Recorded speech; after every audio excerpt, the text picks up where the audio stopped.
Hello folks and welcome back. We found the perfect backup camera for a Casita Travel trailer that requires no drilling. Sit back, relax, and enjoy the show.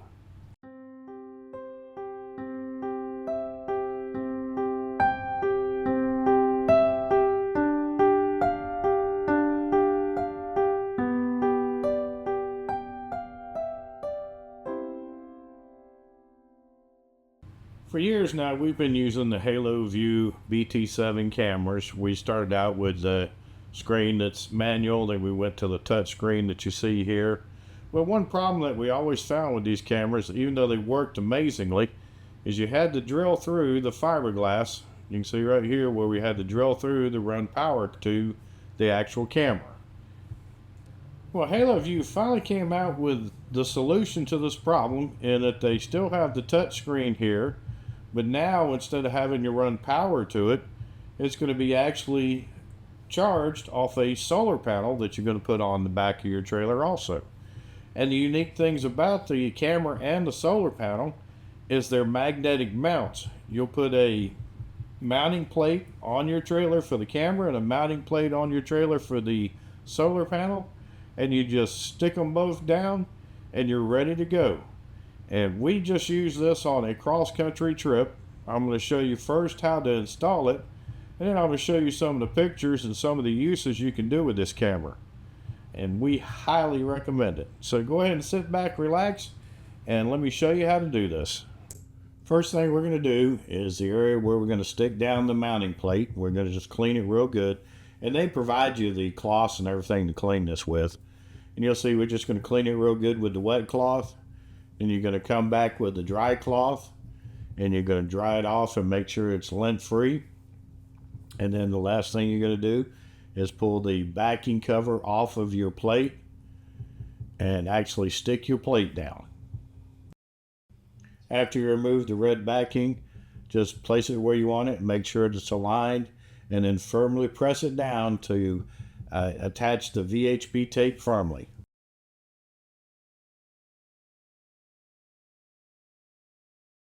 And this is what it looks like with the plate installed. Now let's go ahead and install the plate for the solar panel. And here again, we're going to use a wet wipe, clean it off with it. Then we'll use a dry wipe to wipe it off clean. And then the next thing we'll do is it's an adhesion promoter that we'll put up here. Same thing we did on the camera. And all of these pads are provided with the camera. And then once the adhesion promoter's done, we go ahead and we'll put the mount down. And here again, we're going to press on it real hard to make sure it's good adhesion all the way around. And then once we have that down, we'll go ahead and just stick our solar panel on it. You see it just sticks right on there. And then after that, we'll run our cable down and we'll put our camera on. And it just magnetically sticks to it. And this is what it's looked like when it's totally installed. And the nice thing about it is the camera's sturdy. It stayed on there for an entire trip. And then we also can pull the camera off anytime we need to. The solar panel keeps the camera charged. There are some exceptions to that. If you're using it on a day where it's heavily overcast, or if you're parked somewhere where it's a lot of tree cover, you may have to take the camera down periodically and charge it. It does have a plug-in charger, which makes it easy to do. All right, folks, well, let's go ahead and cover the screen here. And the unique thing about this camera is the camera's not on the trailer right now. The camera's in my studio. It's sitting looking out the window, and just have it sitting on the shelf looking out the window, and you get to see a good picture of all the geese in my backyard. But that's what makes this camera so unique and makes it so much better for the Casitas, is because you have so many different options that you can do with this camera. All right, well, let's talk about the screen here. And the things that you'll notice on the screen is, first up, over here on the left, it shows you how much of a signal. You can see I've got 4 bars coming from the camera. Shows you what channel I'm on, because you can actually have more than one camera. You can have up to 4 cameras. Shows me the battery display here, and you'll see that it's green right now. And I know it's hard to see on the actual video, but it's showing that the battery is completely charged. Speaker here, because the camera does have a microphone on it, and right now I have the speaker turned off. This arrow that you see over here with the red on there, right in this point right here, that's because I do not have a actual memory card into the display right now. Now, as far as the touchscreen operation on this display, it works the exact same as the touchscreen that we had on the last camera, with the exception of when you touch the screen, it gives you the display there. You see over here on this side, you have 120, 240, that's 120 seconds, 240, and never. And then you have below it where it has on and off. Okay, what that means is if you turn that on and off, the camera will turn off automatically. See, it just turned off. All right, let me turn it back on.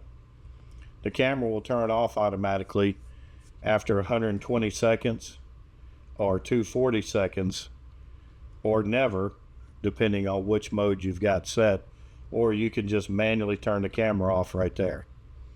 You see at the bottom it's got channel 1, 2, 3, and 4, and we're actually on channel 4. And just tap the screen, that's all you got to do, and it brings up your displays, your options.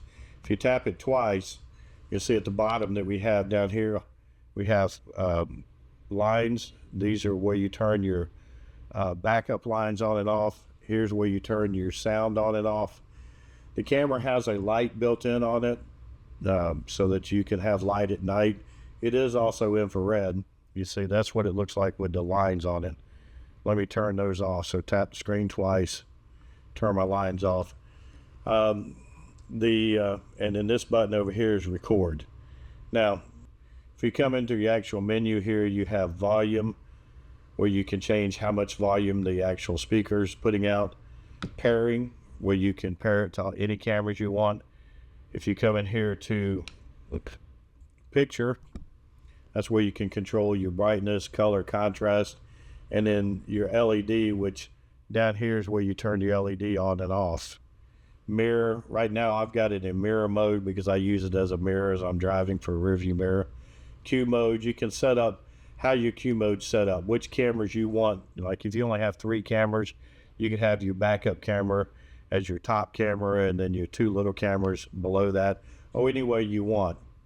And then over here is settings. If we go into settings, that's where you can set up a trigger, which we don't use. We're always going to be NTSC in the US. Auto dim is on, so it dims at night. And then screen off, you can set how long before your screen turns off. And if you hit this back button, it takes you back to the previous screen. Scan is just what it says. You can scan for whatever cameras you want. Park lines, that's where you can adjust your park lines. You can move them in and out, up and down, whichever is more comfortable to you. Oops, wrong button. And then record button is just what it says. It'll record onto the card. And then play, if you do have videos recorded, you can play those back. And that's pretty much the options on the touchscreen. And it's pretty self-explanatory and it works pretty easy. We've enjoyed it. We think it's a great system, and we would highly recommend it. The touchscreen makes a difference, because before you had little buttons over here on the side and you had to push the buttons to cycle through. Now this makes it easier to get to what you want to do. Now this display does take a memory card, and all of these videos that we're going to show you now were actually recorded straight off the camera. And we'll show you some options of using it to back in. I don't use the guidelines, but you can put guidelines up here. I've gotten used to the distances in the camera, and it makes it easy to back in and park. You'll see some other video coming up here in a second where we showed driving down the road. We use it like a rear view mirror. And then the final video that I show you here is where we used it to actually set on the front of the trailer and use it to actually line our towing ball up with the actual hitch on the trailer as we're backing up to hook up. Another option, I don't have any video on it because I'm waiting for another mounting plate, is you can actually put a mounting plate on either side of your trailer, and at night you can put the camera up there. It does have infrared, so you can monitor what's outside your trailer without ever even opening your door. We think it's the perfect camera for a Casita Travel trailer because you can install it. You never have to drill any holes. You can take it down for security when you're parking your trailer in storage. You can move it around your trailer to do different things with it. It works great. We just did, like I said, a full cross-country trip with it. Never had any issues with it. We did have to take it down twice to charge it because of overcast and trees. But it's the perfect camera for any trailer for that matter. And we want to tell you we appreciate you watching. Thank you very much for your support. If you have any questions, go ahead and drop me a line at greg@casitarv.com, and we'll try to answer them. And we'll see you in the campground.